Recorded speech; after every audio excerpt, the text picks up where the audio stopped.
Masuk surga, bukankah itu tujuan hidup kita? Masuk surga adalah pembuktian manusia yang hidup sukses di dunia. Masuk surga bersama keluarga, Masya Allah.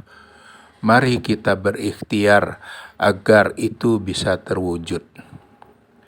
Bagaimana caranya? Apa saja yang harus kita lakukan? Berikut adalah suara kajian Ustadz Ami Nurbaits terkait hal itu. Linknya ada di deskripsi. Terima kasih. Maka bersyukurlah kepada Allah jamaah ketika Allah anugerahkan kepada kita keluarga yang mukmin, anak istri kita orang-orang beriman, orang tua kita orang beriman, dan kita berharap semoga anak turun kita seterusnya nanti ke bawah juga orang-orang yang beriman. Perjuangkan, jaga mereka dalam ikatan iman, semoga nanti bisa bareng-bareng masuk surga. Karena kita tentu saja ingin berbahagia tidak hanya sendirian. Kita ingin berbahagia bersama dengan orang-orang yang kita cintai. Berbahagia dengan anak dan istri kita, berbahagia dengan orang tua kita, berbahagia bersama dengan orang-orang yang kita cintai. Dan demikianlah cita-cita terbesar seorang mukmin. Sebab ketika orang berbahagia, sementara anggota keluarganya tidak dalam kondisi bahagia, mungkin kebahagiaannya masih ada yang kurang. Karena itu, sebagaimana kita ingin masuk surga, kita juga ingin agar anggota keluarga kita masuk surga.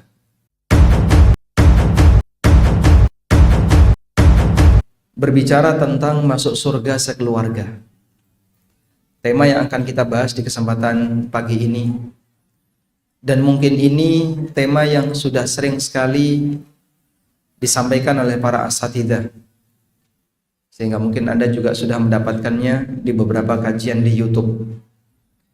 Karena kita tentu saja ingin berbahagia tidak hanya sendirian. Kita ingin berbahagia bersama dengan orang-orang yang kita cintai. Berbahagia dengan anak dan istri kita, berbahagia dengan orang tua kita, berbahagia bersama dengan orang-orang yang kita cintai. Dan demikianlah cita-cita terbesar seorang mukmin. Sebab ketika orang berbahagia, sementara anggota keluarganya tidak dalam kondisi bahagia, mungkin kebahagiaannya masih ada yang kurang. Karena itu, sebagaimana kita ingin masuk surga, kita juga ingin agar anggota keluarga kita masuk surga. Nanti saya akan sedikit bercerita tentang keluarga para nabi dan upaya yang mereka lakukan dalam menyelamatkan anggota keluarganya, terutama yang belum beriman. Kita akan mengambil ibrah dari kisah Nabi Nuh alaihissalam, dan kemudian mengambil ibrah dari kisah Nabi Ibrahim alaihissalam, juga dengan kisah Nabi Muhammad sallallahu alaihi wasallam. Bapak Ibu yang dimuliakan Allah, tidak semua nabi Allah jadikan anggota keluarganya semuanya beriman. Ada nabi yang istrinya kafir. Contohnya nabi siapa? Nabi Nuh dan nabi siapa? Nabi Lut. Hingga Allah jadikan sebagai permisalan. Daraballahu mathalan lilladzina kafaru imra'ata Nuh wa imra'ata Lut. Allah membuat permisalan tentang orang kafir itu seperti istrinya Nabi Nuh dan istrinya Nabi Lut. Kanata tahta abdaini min ibadina salihaini fakhanatahuma. Dua wanita ini menjadi istri dua hambaku yang saleh. Fakhanatahuma, tapi dia berkhianat, mereka berkhianat terhadap suaminya. Falam yughniya anhuma minallahi syai'a. Suaminya walaupun seorang nabi, sedikit atau sama sekali tidak bisa, sedikit pun tidak bisa menyelamatkan kondisi istrinya yang mati kafir.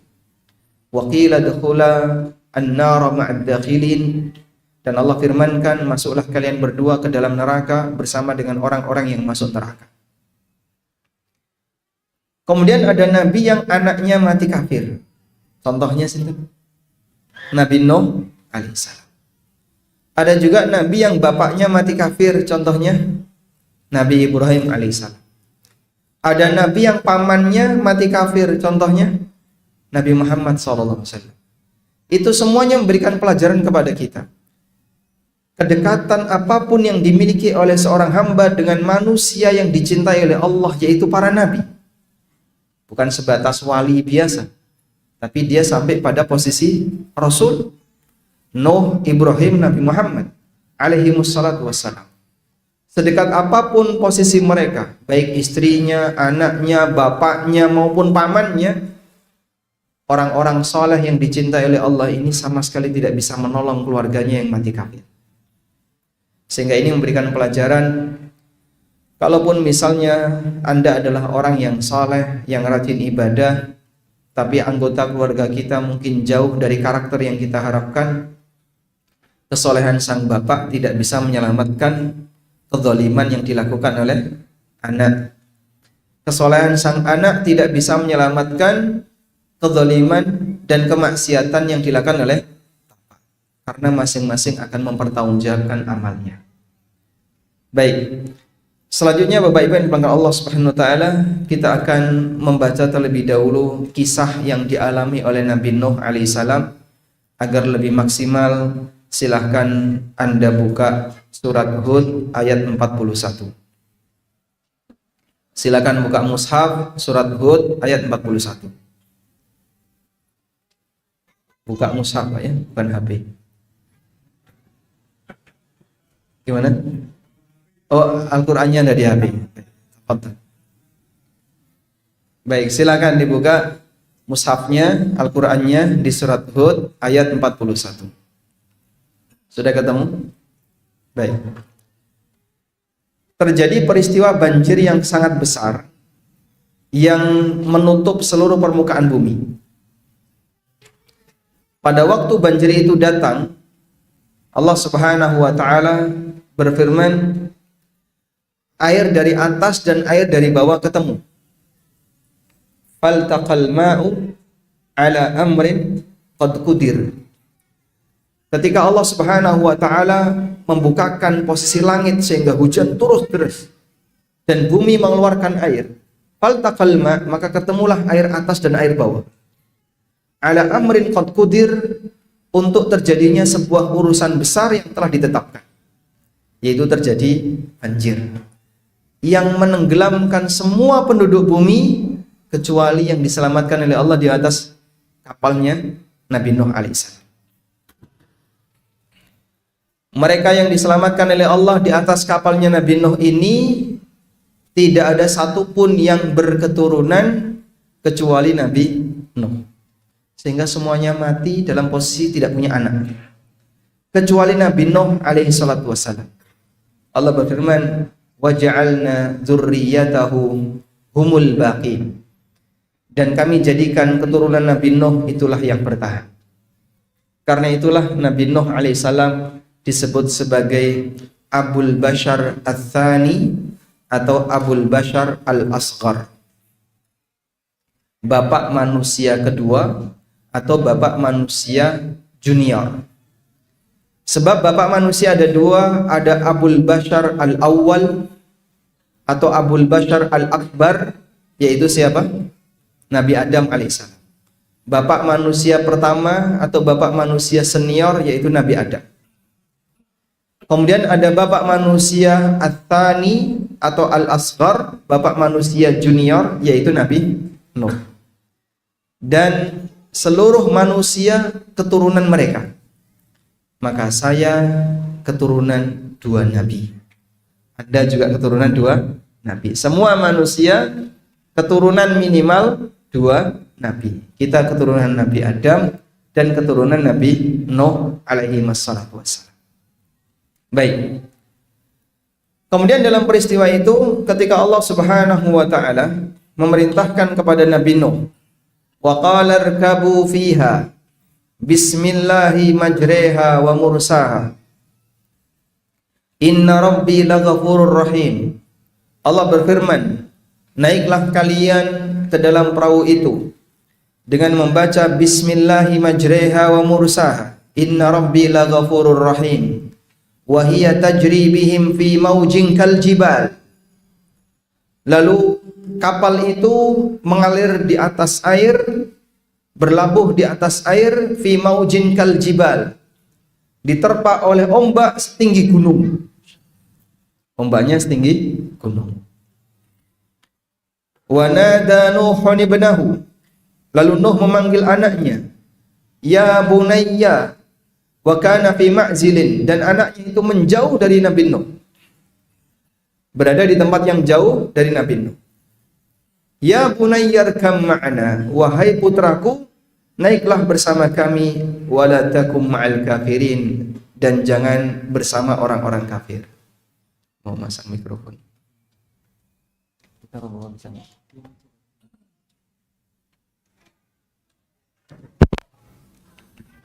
Begini. Bismillah.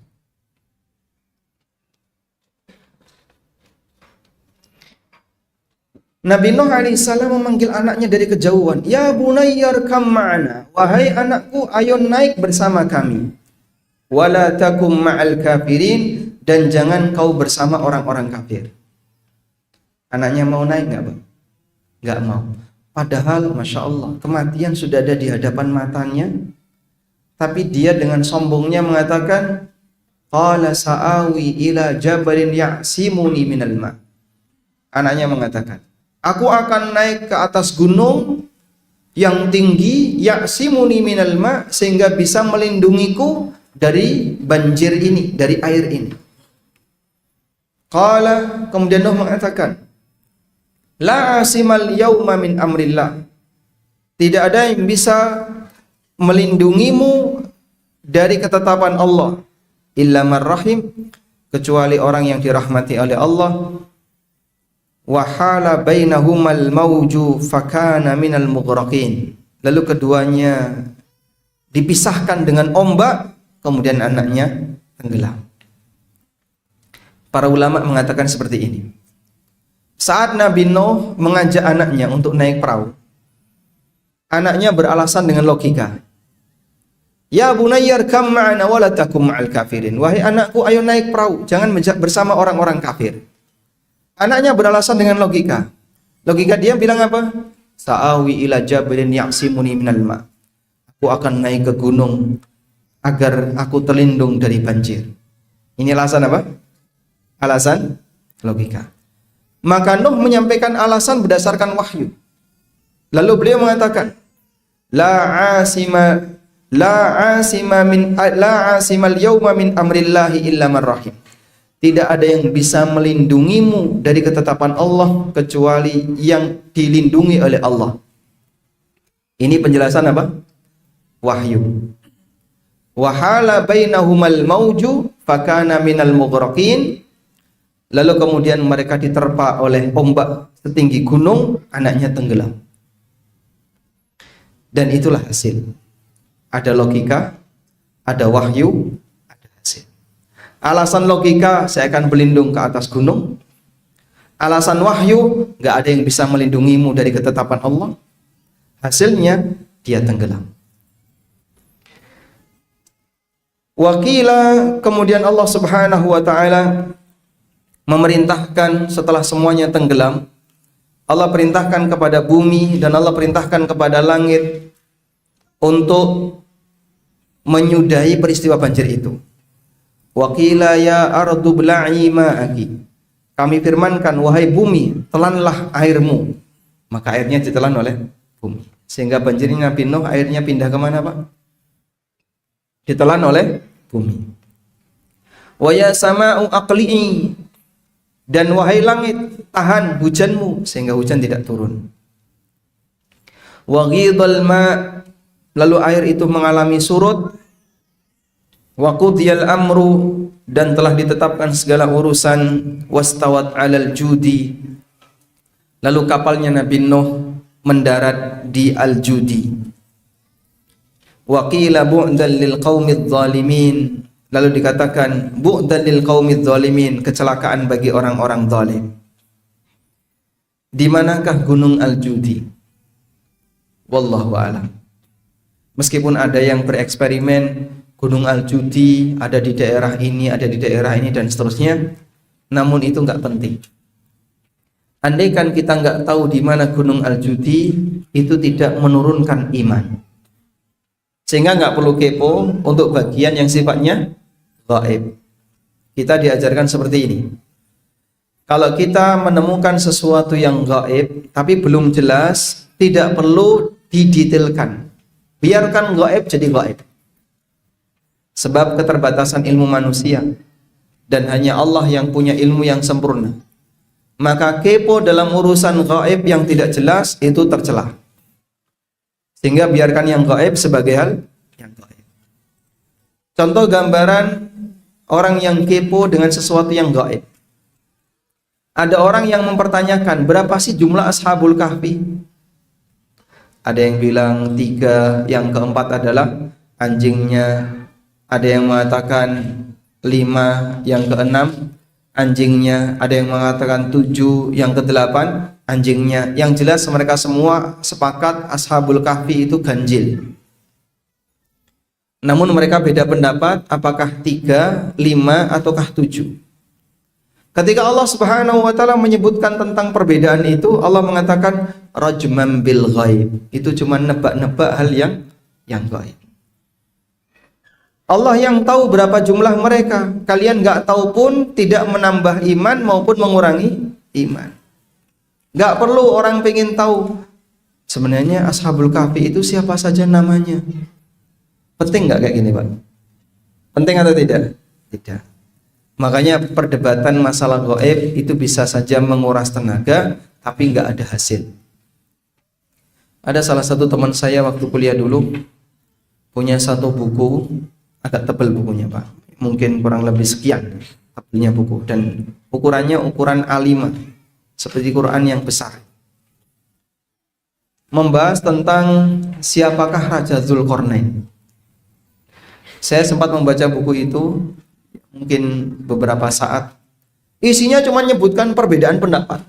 Pendapat ini. Kesimpulan saya nggak mendapatkan hal yang meyakinkan di buku ini.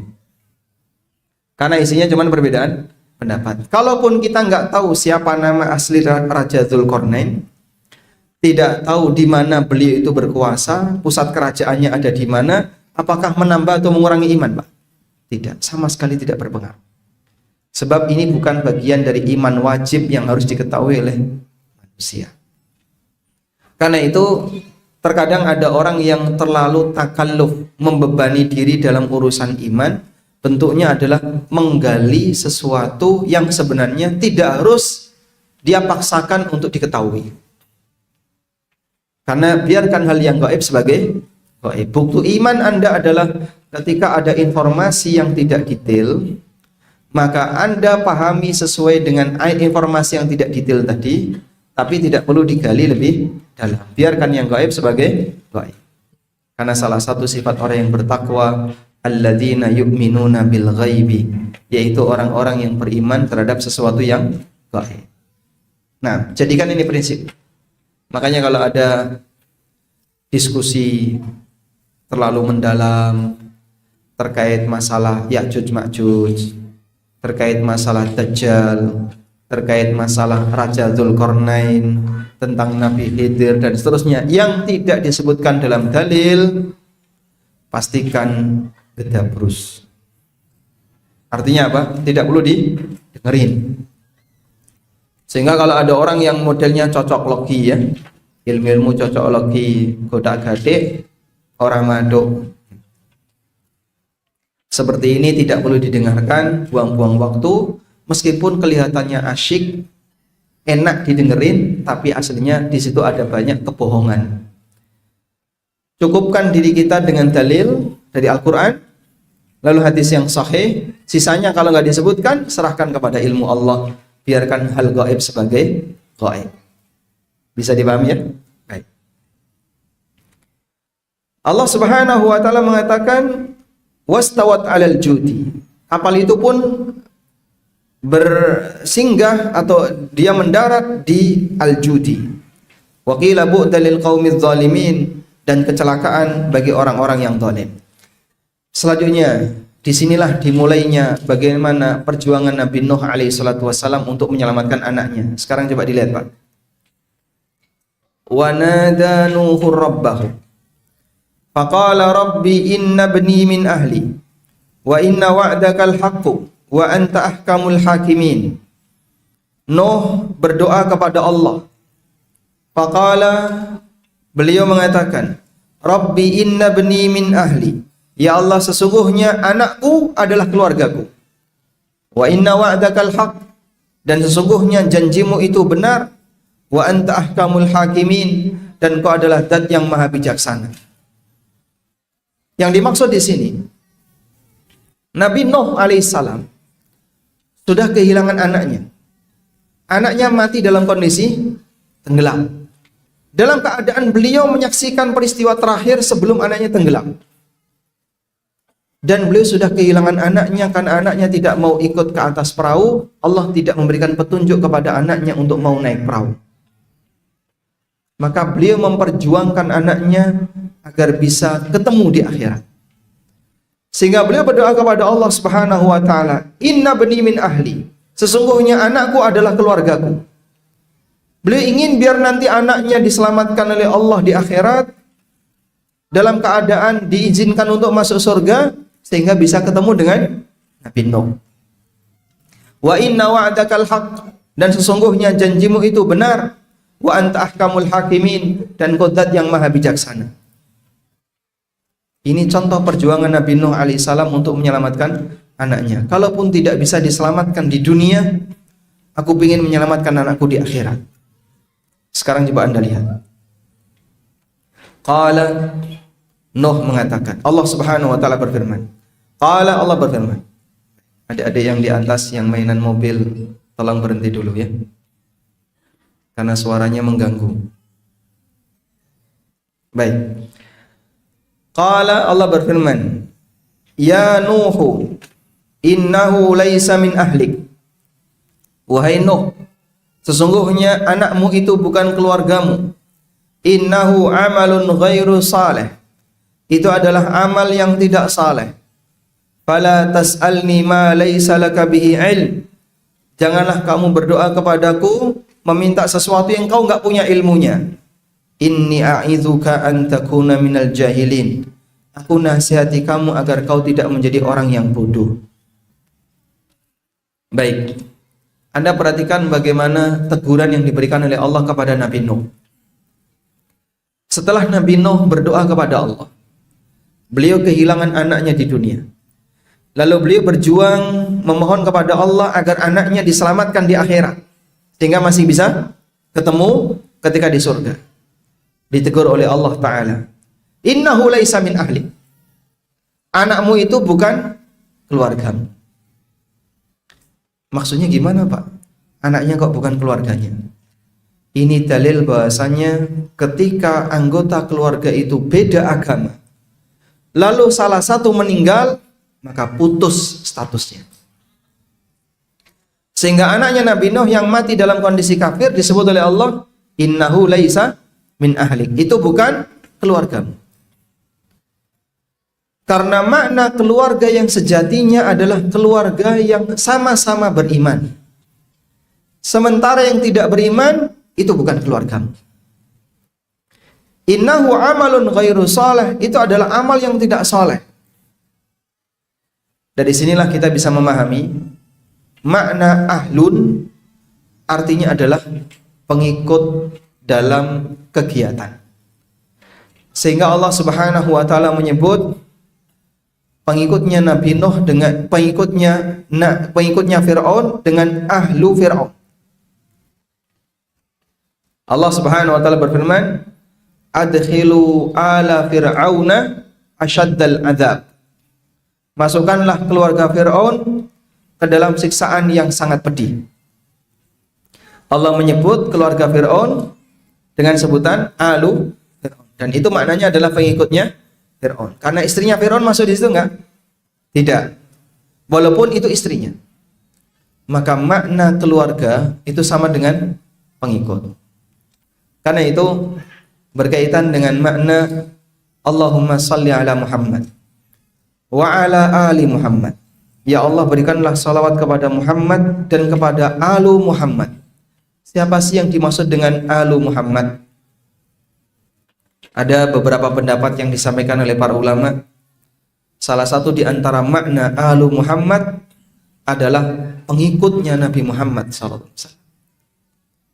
Sehingga ketika kita membaca salawat Allahumma salli ala Muhammad wa ala ali Muhammad, maka kita memberikan salawat untuk seluruh pengikutnya Nabi Muhammad SAW. Karena salah satu di antara makna alu fulan adalah pengikutnya fulan. Sebagaimana Allah menyebut alu Fir'aun sebagai pengikut Fir'aun. Baik. Allah Subhanahu wa taala mengatakan, anakmu itu bukan keluargamu karena dia tidak seiman. Sebab keluarga yang sejatinya adalah keluarga yang berada dalam ikatan iman. Lalu Allah mengatakan, innahu amalun ghairu saleh. Sesungguhnya anakmu itu amal yang tidak saleh. Kenapa Pak kok disebut amal yang tidak saleh? Sebab anak itu amal orang tua. Anak itu amal orang tua. Nabi SAW pernah mengatakan, wal waladu min kasbihi. Anak itu adalah usaha dari orang tua. Makanya kondisi anak ketika dia baik disebut sebagai amal soleh, dan ketika anak itu buruk disebut dengan amal ghairu soleh, amal yang tidak soleh. Allah Ta'ala menyebut anaknya Nabi Nuh dengan sebutan innahu amalun ghairu salih. Dia adalah amal yang tidak saleh karena dia dalam kondisi kafir. Walaupun itu keturunanmu, tapi dia bukan keluargamu dan dia amal yang tidak saleh. Fala tas'alni ma laysa laka bihi ilm. Maka janganlah kau meminta kepadaku sesuatu yang kau tidak punya ilmunya. Meminta sesuatu yang tidak punya ilmu itu artinya berdoa memohon sesuatu yang mustahil dikabulkan. Dan doa seperti ini tidak boleh. Doa minta sesuatu yang mustahil dikabulkan, hukumnya apa?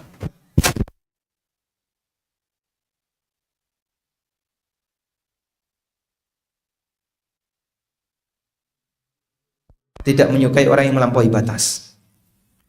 Baik, contohnya gimana Pak? Misalnya orang meminta sesuatu yang mustahil terjadi. Ya Allah, aku mohon kepadamu, jadikanlah aku seorang nabi. Boleh nggak kayak gitu? Nggak boleh. Kenapa?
Orang kafir kalau mati dalam kondisi kafir bisa diampuni nggak? Tidak bisa. Kenapa? Sudah tidak ada kesempatan untuk bertobat. Maka walaupun diperjuangkan oleh bapaknya, tetap tidak bisa dikabulkan. Baik. Dari sinilah jamaah yang dimuliakan Allah Subhanahu wa taala, ketika ada orang yang dia meyakini bahwa syafaat orang soleh setelah dia meninggal akan diijabai oleh Allah, dia perlu memperhatikan ayat ini. Nabi Nuh alaihissalam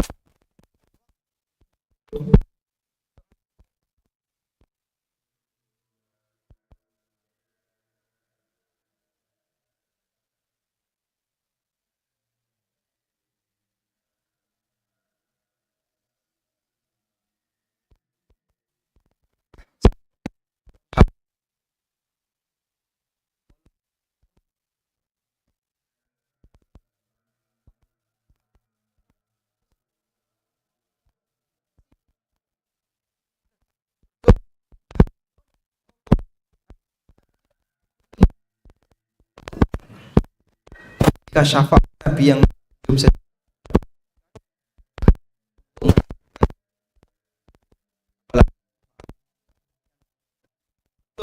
doa tidak.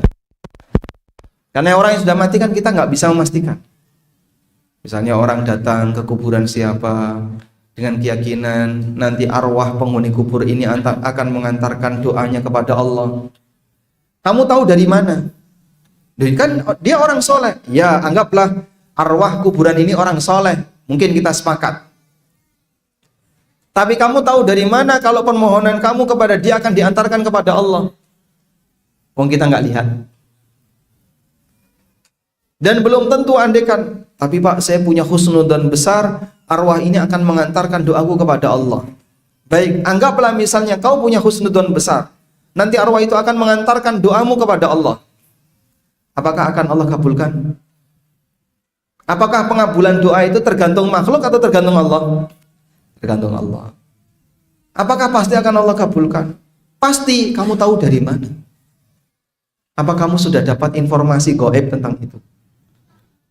Makanya orang yang berbuat syirik itu sama dengan membuang akalnya. Sehingga kita bersyukur kepada Allah, Allah jadikan kita sebagai ahli tauhid karena kita punya akal yang sehat. Sebab tauhid itu sejalan dengan akal dan syirik itu membuang akal. Baik.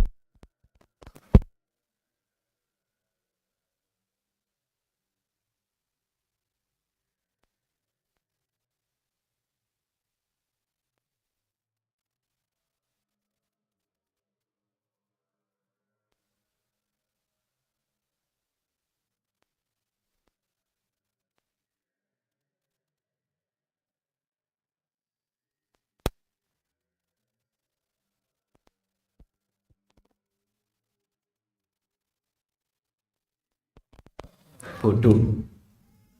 Bapak minta apa? Saya tadi minta, Mas. Apa yang diminta? Saya bisa menjadi raja dunia akhirat. Ya mustahil, Pak. Tidak mungkin itu terjadi. Sehingga permohonan semacam ini terhitung sebagai permohonan yang bodoh karena mustahil itu diwujudkan. Baik. Sekarang coba dilihat, Pak. Nabi Nuh, Anda bisa bayangin ya kondisi perasaannya Nabi Nuh. Nabi Nuh alaihissalam kehilangan anak. Lalu beliau berdoa kepada Allah agar anaknya diampuni. Doanya tidak dikabulkan. Kemudian beliau dilarang untuk mengucapkan doa yang tidak sesuai dengan ilmu. Lalu beliau disebut jangan bertindak bodoh. Sudah kehilangan anak, ini musibah. Ketika memohon tidak dikabulkan, setelah itu dikasih teguran. Kira-kira perasaan kita gimana, Pak? Mungkin beliau akan sangat sedih. Kehilangan anak, meninggal dalam posisi beliau melihat kejadian sebelum dia tenggelam. Yang kedua, berdoa agar anaknya diampuni, nggak dikabulkan. Yang ketiga, doanya dilarang, malah ditegur, disebut jangan kau bertindak bodoh. mungkin nuansa perasaan kita akan sangat sedih. Ibarat ada orang minta sesuatu ya, dia kehilangan sesuatu terus dia minta malah dimarahi. Gak boleh minta. Mungkin akan sangat sedih. Lalu Nabi Nuh dengan ketaatannya kepada Allah, beliau mengatakan, Qala Rabbi inni a'udzubika an as'alaka ma laysa li bihi ilm. Ya Allah, aku berlindung kepadamu untuk memohon sesuatu yang aku tidak punya ilmunya. Wa illa taghfirli wa tarhamni akum minal khasirin. Jika engkau tidak mengampuniku dan merahmatiku, maka aku akan menjadi orang-orang yang rugi. Sehingga ketika Nabi Nuh ditegur oleh Allah Subhanahu wa taala, beliau tidak emosi, tapi beliau pasrah kepada Allah, bahkan mohon ampun kepada Allah Subhanahu wa taala. Mungkin tidak semua orang bisa seperti itu. Terkadang ada anak, dia misalnya mengalami mengalami musibah. Lalu dia minta ke bapak, minta pertolongan, minta bantuan. Bapaknya nggak mau bantu, malah dimarahi. Kaya ngono kok njaluk. Wes, selesaikan diri urusanmu. Kamu jangan jadi orang yang pengecut. Udah? Anaknya mungkin bisa jadi emosi. Wah, bapak nggak mau nolong saya, sekarang saya sedang butuh, dapat musibah, malah nggak mau nolong, malah saya dimarahi. Mungkin dia akan emosi. Nabi Nuh tidak demikian. Ketika beliau kehilangan anak, berusaha untuk berdoa agar anaknya diselamatkan di akhirat, tidak dikabulkan, ditegur oleh Allah, dan beliau tetap taat kepada Allah Subhanahu wa taala. Nah, ini kisah yang pertama tentang bagaimana perjalanan yang dialami oleh Nabi Nuh alaihissalam ketika beliau berusaha untuk menyelamatkan anaknya. Sekarang kita beralih kepada kisah Nabi Ibrahim alaihissalatu wassalam. Anda bisa buka firman Allah Subhanahu wa taala di surat Maryam ayat 41.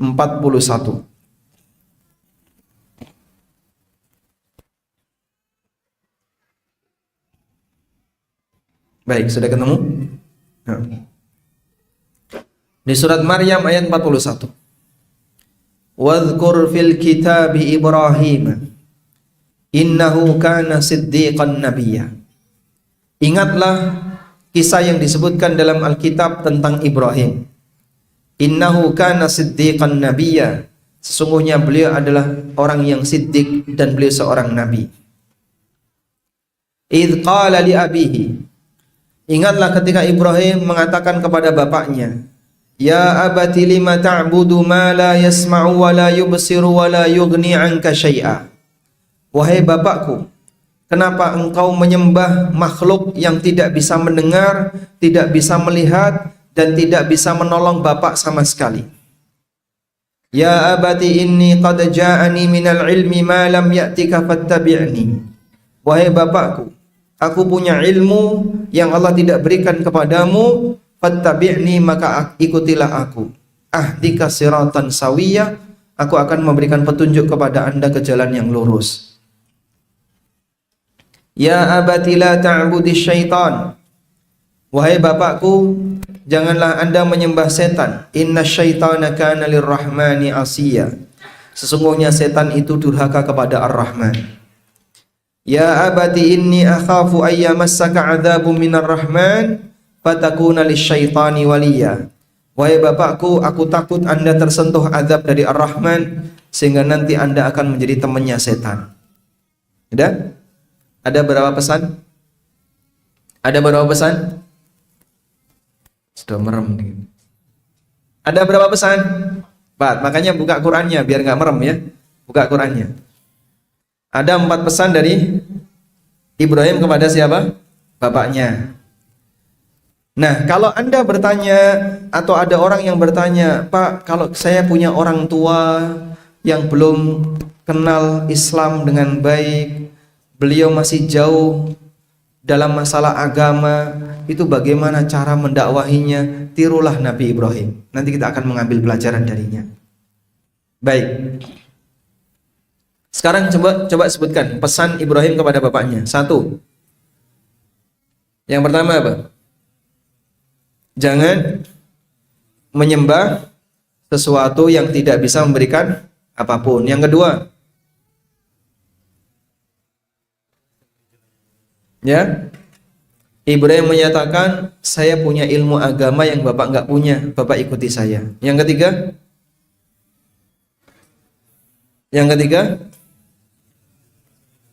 jangan menyembah setan, sehingga hakikat yang Bapak sembah itu setan. Yang keempat, kami takut Bapak akan tertimpa adab sehingga jadi temannya setan di neraka. Sudah? Ini 4 pesan yang diberikan oleh Ibrahim alaihissalam yang diabadikan oleh Allah dalam Al-Quran. Sehingga Anda mungkin bisa tiru seperti ini. Ibrahim alaihissalam, beliau seorang nabi dan bapaknya orang musyrik, penyembah berhala. Pertanyaan yang pertama, apakah Ibrahim durhaka kepada bapaknya? Apakah Ibrahim durhaka kepada bapaknya? Tidak. Apa buktinya? Apa buktinya? Beliau menampakkan sikap sayang kepada bapaknya dengan memanggil bapaknya panggilan sayang. Ya abati. Ya abati itu panggilan seorang anak kepada bapaknya dengan panggilan sayang. Dan ini berbeda dengan panggilan ya abi. Lebih tinggi panggilan ya abati daripada ya. Ibrahim menampakkan kalau dia itu sayang kepada bapaknya, sehingga beliau panggil bapaknya ya abati, wahai bapakku sayang. Dan itu menunjukkan kalau beliau adalah anak yang berbakti kepada. Yang kedua, apakah Ibrahim bersikap kasar kepada bapaknya? Kasar enggak, Pak? Tidak. Apa buktinya? Beliau menasihati dengan penuh kelembutan. Ya abati dipanggil dengan panggilan sayang, wahai bapakku sayang. Dan Ibrahim tidak maksa. Tapi pendekatan yang digunakan oleh Ibrahim pendekatan akal. Coba dilihat bagaimana cara Ibrahim dalam mengajak bapaknya untuk meninggalkan berhala. Ibrahim ngasih tahu ke bapaknya, la ta'buli ma ta'budu ma la yasma'u wa la yubsiru wa la yughni anka syai'a. Wahai bapak, kenapa bapak itu menyembah berhala yang nggak bisa mendengar, tidak bisa melihat, dan tidak bisa memberikan manfaat? Ngapain benda seperti ini disembah bapak? Pakai pendekatan apa? Sehingga dia diajak mikir oleh Ibrahim. Bapak coba pikir, benda seperti ini kalau disembah bisa ngasih apa? Dengan cara demikian berarti Ibrahim tidak memberikan doktrin dan paksaan. Tapi Ibrahim ketika mengajak bapaknya untuk meninggalkan penyembahan berhala menggunakan pendekatan logika.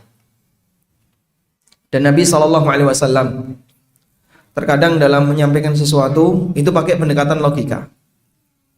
Datang seorang sahabat yang menyampaikan, ya Rasulullah, izinkan aku untuk berzina. Nabi SAW ketika dapat pertanyaan seperti itu, beliau tidak emosi. Lalu beliau kasih jawaban dengan pendekatan logika.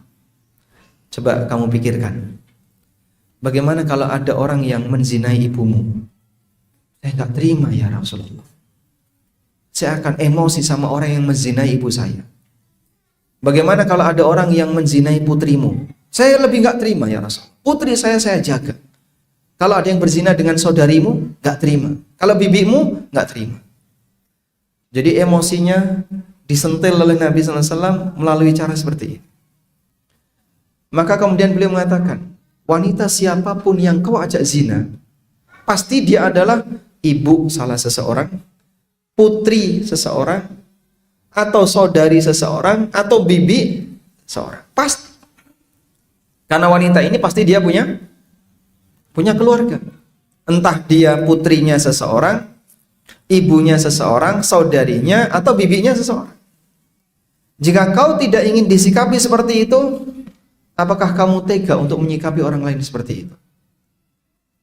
Setelah itu kemudian dia sampai bersumpah, kalau begitu ya Rasulullah, saya bersumpah akan saya tinggalkan semua tindakan yang mendekati zina.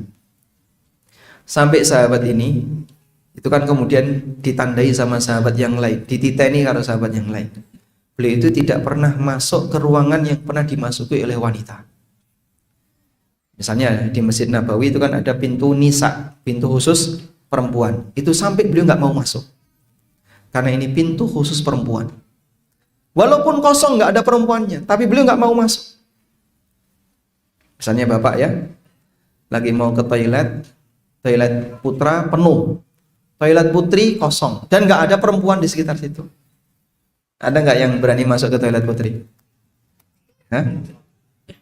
Pas Jumatan? Ada? Masjid pas Jumatan kan khusus putra.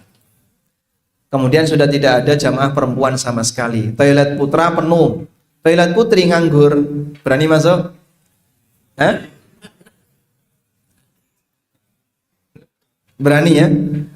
Mungkin banyak yang berani masuk. Mas, sekarang ini bebas karena nggak ada yang perempuan, jadi masuk ke toilet perempuan. Sahabat itu sampai nggak berani seperti itu. Jadi ini contoh bagaimana terkadang dakwah menggunakan logika yang dilakukan oleh Nabi Sallallahu Alaihi Wasallam. Ibrahim ketika mau mengajak bapaknya, gimana sih Pak caranya untuk mengendalikan orang tua yang dia masih doyan klenik? Kalau Anda pakai doktrin, mungkin orang tua akan emosi. Kowe iki sapa? Cah cilik kok ngejak wong tuamu koyo ngene. Itu kalau pakai dok. Awas Bapak, syirik neraka ini Pak. Wah. Nanti bapaknya ikut emosi ya. Tapi kalau Anda sampaikan dengan logika, Pak, kalau kayak gini kayak gitu, sampaikan dengan pendekatan logika. Mungkin beliau akan mikir. Itulah yang dilakukan oleh Ibrahim. Yang ketiga, apakah kemudian Ibrahim membenci bapaknya sehingga meninggalkan bapaknya? Tidak. Ibrahim tetap dekat dengan bapaknya. Dan itulah pesan yang diberikan oleh Allah Ta'ala melalui nasihat Luqman.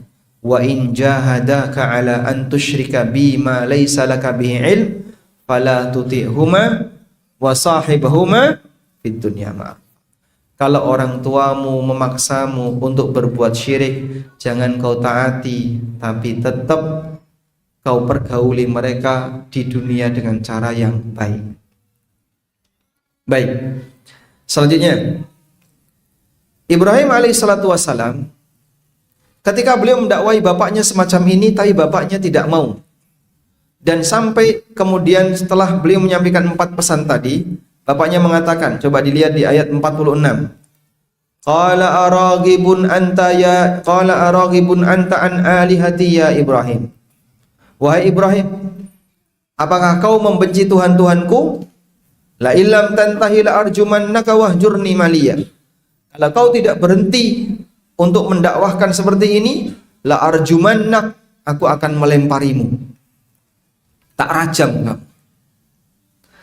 Tapi Masya Allah, ketika Ibrahim mendapatkan ancaman semacam ini, apa yang beliau katakan? Qala salamun alaik. Sa'astaghfiru laka rabbi innahu kana bi hafiya.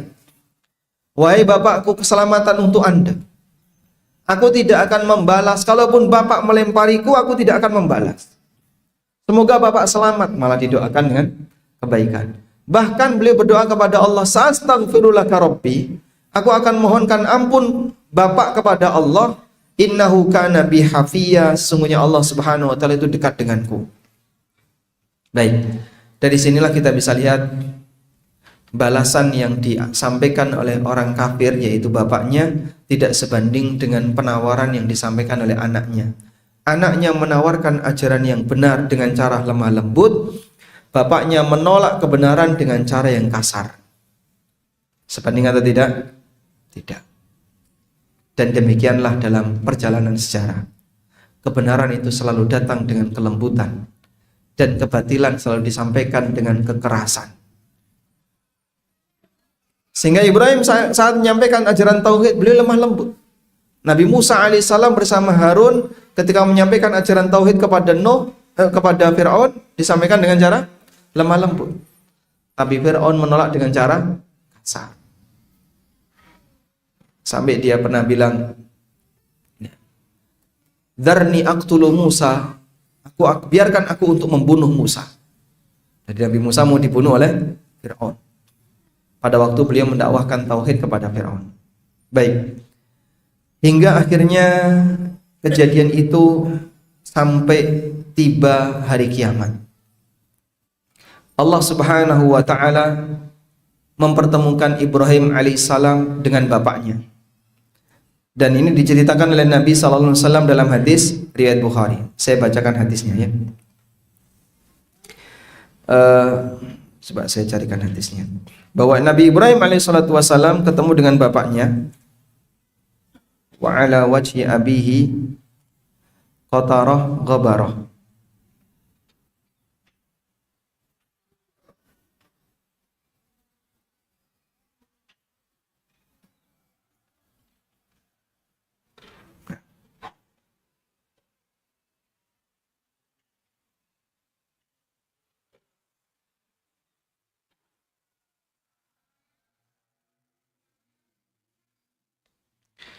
Dalam hadis yang diriwayatkan oleh Bukhari dari sahabat Abu Hurairah radhiyallahu anhu, Nabi sallallahu alaihi wasallam pernah bersabda, "Yalqa Ibrahimu abahu azara yaumal qiyamah." Ibrahim ketemu bapaknya besok di hari kiamat. Ibrahim ketemu bapaknya yang bernama Azar besok di hari kiamat. Wa ala wajhi Azara qataratun wa ghabarah. Di wajah Azar penuh dengan kotoran dan berdebu. Rambutnya mungkin kusut, wajahnya penuh dengan debu. Fayaqulu lahu Ibrahim. Maka Ibrahim mengatakan kepada bapaknya, "Alam aqul laka la taksini." Bukankah aku sudah pernah menyampaikan kepada bapak, la taksini, bapak jangan durhaka sama aku. Ibrahim pernah mengatakan apa? Inni qad ja'ani minal ilmi ma lam ya'tika fattabi'ni ahdika siratan sawiyah. Wahai bapak, aku punya ilmu yang bapak tidak punya, maka ikutilah aku, nanti bapak akan saya arahkan ke jalan yang lurus. Maka Ibrahim mengatakan kepada bapaknya, "Alam aqul laka la taksini." Bukankah aku telah menyampaikan kepadamu, la taksini, jangan kau durhaka kepadaku. Fayaqulu abuhu. Lalu bapaknya mengatakan, "Fal yauma la aksika." Hari ini aku tidak akan durhaka kepadamu. Kamu nyuruh apa, aku akan manut, aku akan mengikuti kamu. Fayaqulu Ibrahim. Kemudian Ibrahim mengatakan, "Ya Rabbi, innaka wa'adtani alla tukhzini yauma yub'atsun." Ya Allah, bukankah engkau telah menjanjikan kepadaku bahwa engkau tidak akan membuatku sedih di hari kebangkitan. Maksudnya di hari kiamat. Wa ayyu khizyin akhza min abil ab'ad. Dan kesedihan mana lagi melebihi ketika aku dijauhkan dari bapakku. Wa yaqulullah, lalu Allah Subhanahu wa taala memberikan balasan, "Inni haramtul jannata 'alal kafirin." Aku haramkan surga bagi orang-orang kafir. Aturan baku yang enggak bisa ditawar. Walaupun yang mau nawar Khalilur Rahman, kekasihnya Allah, Ibrahim alaihissalam. Bapaknya mau diselamatkan untuk masuk surga, tapi Allah Subhanahu wa taala memberikan balasan, "Inni haramtul jannata 'alal kafirin." Aku haramkan surga bagi orang-orang kafir. Masya Allah. Jadi upaya yang dilakukan oleh Ibrahim untuk menyelamatkan bapaknya dunia akhirat. Ketika di dunia Ibrahim mau mohon ampun kepada Allah agar bapaknya diampuni. Di akhirat ketemu Allah, Ibrahim meminta kepada Allah agar bapaknya dimasukkan dalam surga. Tapi Allah menyatakan, "Inni haramtul jannata 'alal kafirin." Aku haramkan surga bagi orang-orang, sehingga bapaknya Ibrahim tidak bisa mendapatkan surga. Fayuqal, kemudian Allah mengubah bapaknya menjadi seperti hina. Tahu hina, Pak? Binatang hina, tahu? Ya, mirip seperti anjing. Yang berlumur dengan darah, berlumur dengan lumpur. Lalu Allah berfirman, "Ya Ibrahim, wahai Ibrahim, undur ma baina rijlaika." Coba lihat, di bawahmu ada apa? Lihatlah ke arah dua kakimu. Ke arah bagian tempat di antara dua kaki. Undur baina rijlaika. Lihat ke arah tempat di antara dua kakimu. Fayanduru, kemudian Ibrahim melihat ke arah bawah, fa idza huwa bidhibhin multadikhin. Tiba-tiba di bawah Ibrahim ada hina yang berlumur dengan darah, dicampur dengan lumpur. Fayukhadhu biqawaimihi fayulqa finnar. Kemudian diambil dengan menarik salah satu kaki hewan itu, kemudian dia dilemparkan ke neraka. Kenapa diungkapkan semacam ini? Para ulama mengatakan Allah mengubah bapaknya Ibrahim tadi menjadi seperti tadi, agar Ibrahim merasa jijik darinya. Kalau ada binatang, Pak, seperti hena berlumur dengan darah dan lumpur, kira-kira kita mau nyentuh nggak, Pak? Tidak. Kita akan jijik. Jenengan lihat tikus berlumur darah, tikus mulus saja nggak mau nyentuh, apalagi berlumur, mungkin kita nggak mau nyentuh. Maka dibuat suasana seperti itu agar Ibrahim merasa jijik, sehingga beliau tidak merasa kehilangan ketika bapaknya dilemparkan ke neraka. Lalu kemudian ditarik kakinya dan dia dilemparkan ke dalam neraka.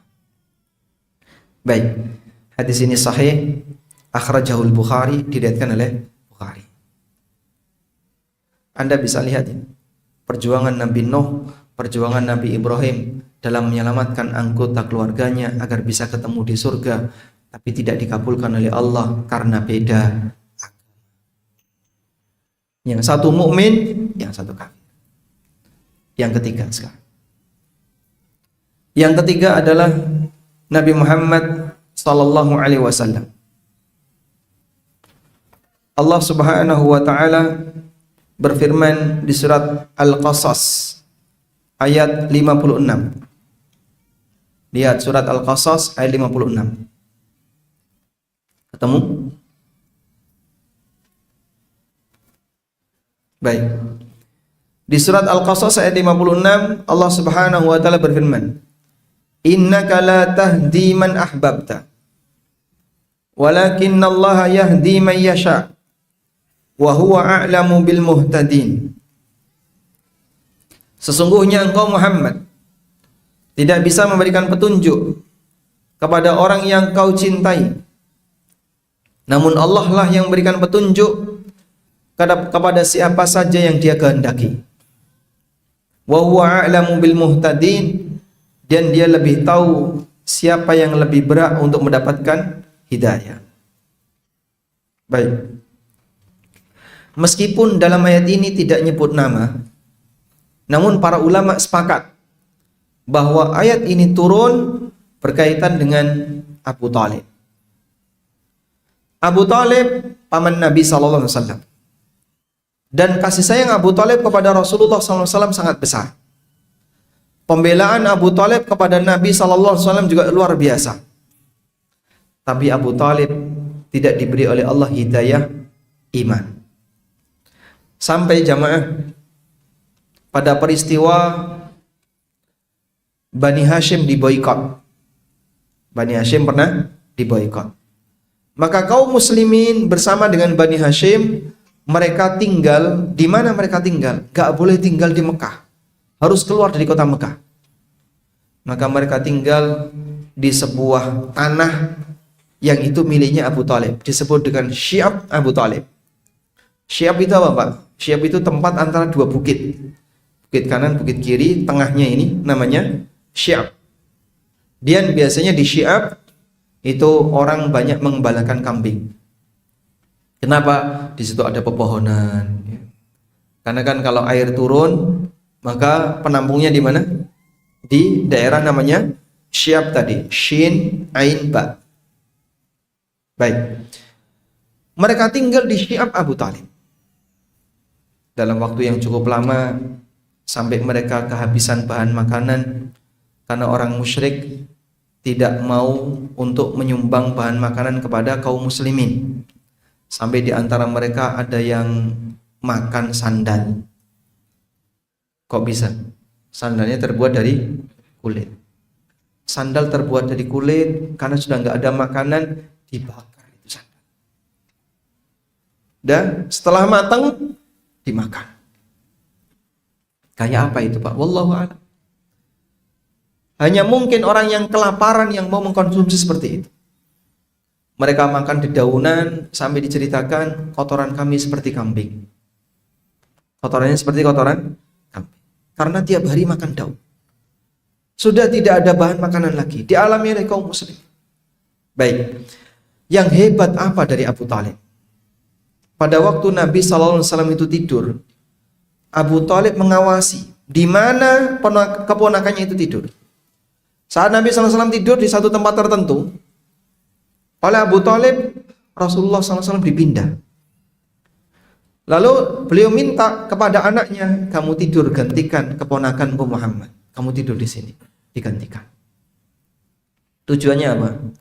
Abu Thalib khawatir ada orang yang mengintai Rasulullah SAW, lalu saat beliau tidur, dibunuh saat tidur. Maka beliau dipindah, Rasulullah SAW dipindah oleh Abu Thalib, dan anaknya disuruh untuk menggantikan. Kalaupun yang mati anakku nggak apa-apa, yang penting jangan keponakanku. Kemudian juga upaya Abu Thalib dalam melindungi Rasulullah SAW yang lain, selain peristiwa tadi. Orang Quraisy itu kan begitu kesulitan. Kita itu mau menyakiti Muhammad tapi nggak bisa nembus Abu Thalib. Gara-gara Abu Thalib jadi usaha yang kita lakukan terlalu gagal. Selalu gagal. Karena ditahan oleh Abu Thalib. Akhirnya Abu Thalib ditawari. Wahai Abu Thalib, gini saja. Kalau kamu pengen punya keponakan, bagaimana kalau keponakanmu tak gantikan? Kami akan sediakan pemuda yang kuat, cakep, gagah, ya, berigas. Kau boleh ambil jadi anak angkat. Serahkan Muhammad kepada kami. Sekarang sudah kami gantikan dengan pemuda yang baru, kau bisa jadikan sebagai anak angkat. Apa jawaban Ibrahim? Apa jawaban Abu Thalib? Kalau saya serahkan Muhammad, kau membunuh keponakanku, sementara aku merawat keluarga kalian.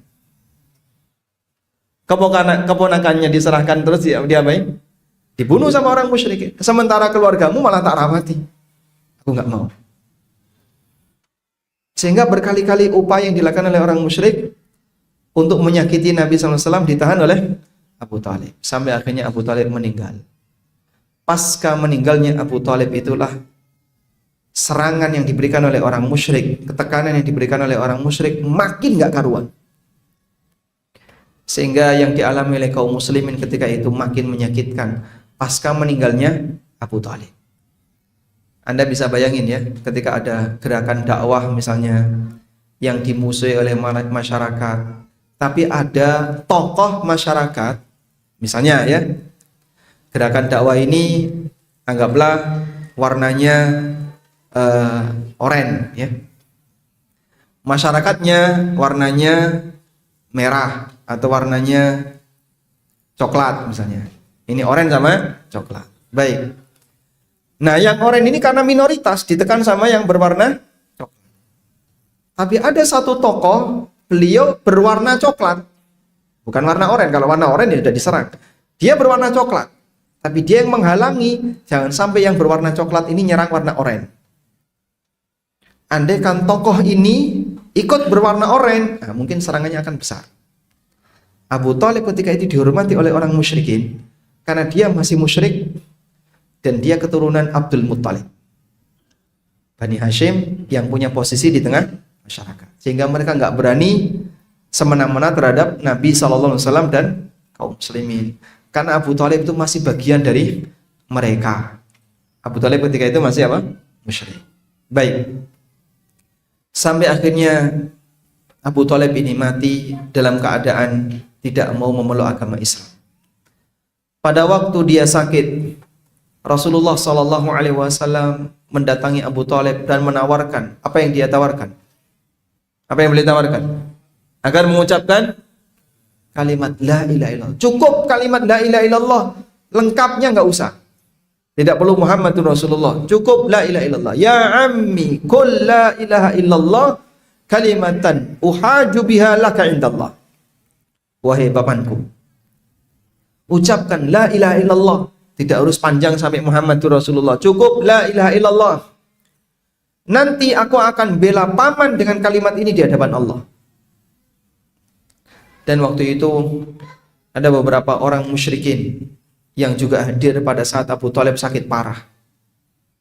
Lalu perutnya Abu Thalib ditusuk pakai tangan mereka, ditusuk pakai tangan. Atarghabu an millati abik. Atarghabu an millati abik. Nek kue sampai wani ngomong la ilaha illallah, berarti kamu membenci ajaran bapakmu. Kalau sampai kamu mengucapkan la ilaha illallah, berarti kamu membenci ajaran bapak. Sehingga Abu Thalib merasa malu kalau mati disebut sebagai pembelot dari ajaran bapaknya. Karena dia loyal kepada ajaran leluhur, loyal kepada ajaran bapaknya. Makanya dihormati oleh orang musyrik. Abu Thalib pernah punya syair. Yang syair itu sebagai syair pemenang, sehingga ditempel di dinding Ka'bah. Mereka dulu itu kan lomba syair ya. Siapa yang terbaik, nanti syairnya akan ditulis, kemudian ditempel di dinding Ka'bah. Salah satu bait syair Abu Thalib yang bagus, dia pernah menyatakan, walaqad ra'aitu anna dina Muhammadin min khairi adyani bariyatil dinan. Sungguh aku sadar bahwa agama Muhammad adalah agama terbaik di muka bumi ini. Laula malamata au makhaffata masabbatin la ra'aitani samhan bidzalika mubina. Andaikan bukan karena takut dicela atau dihina oleh masyarakat, engkau akan lihat diriku bisa menerima ajaran Muhammad dengan dada lapang. Tapi dia enggak mau.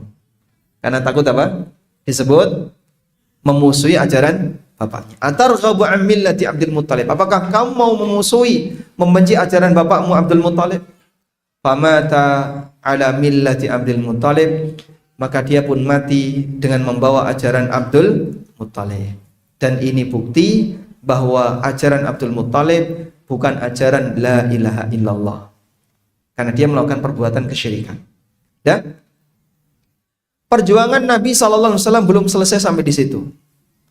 Beliau ingin menyelamatkan pamannya dengan cara mohon ampun kepada Allah Subhanahu wa taala. Sehingga beliau mohon kepada Allah agar pamannya diampuni, Maka ditegur oleh Allah, upaya apapun yang kau inginkan agar Abu Thalib dapat hidayah, kalau Allah belum ngasih hidayah, maka dia enggak dapat hidayah. Di surat Al-Qasas itu ayatnya. Innaka la tahdi man ahbabta walakinallaha yahdi may yasha. Sesungguhnya engkau tidak akan bisa memberikan petunjuk kepada siapapun yang kau cintai, namun Allah memberikan petunjuk kepada siapa saja yang dia kehendaki. Maka yang membagi petunjuk itu bukan karena selera Rasulullah SAW, tapi karena kehendak Allah. Dan Allah berkehendak sesuai dengan apa yang dia inginkan. Dan dia maha adil, perbuatannya diiringi dengan hikmah. Baik, Ali bin Abi Thalib membandingkan kondisi Abu Thalib dengan Salman.